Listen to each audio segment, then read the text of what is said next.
Цель именно данного флешмоба была воссоздать такое живое сердце, чтобы показать, что душанбинцы, жители столицы, миролюбивые люди, что мы поддерживаем то, что наша столица носит это звание, Душанбе безопасный и миролюбивый город. Понятно, что с некоторыми оговорками, но в любом случае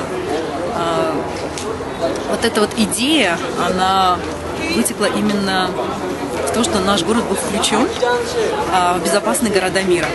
Вот. И решили организовать этот флешмоб, потому что, вы знаете, у нас очень сложно такие вещи организовывать, но это очень интересно. И сама концепция флешмоба.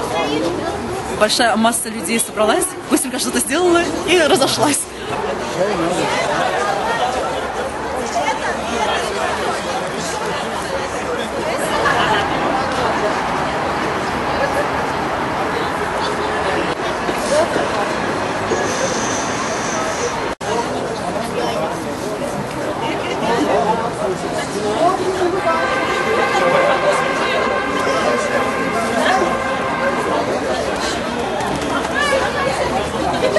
Я узнал из Фейсбука об этом флешмобе. Мне показалось очень прикольно и как бы знаково, да. Нужно показать, что город Душанбе не только холодный, замерзший в этот ноябрь, но и дружелюбный, хотя бы немножко. Вот показали, наверное, я надеюсь, это удачно прошло. Приехал сейчас поэтому на работу обратно, пожертвовал своим временем.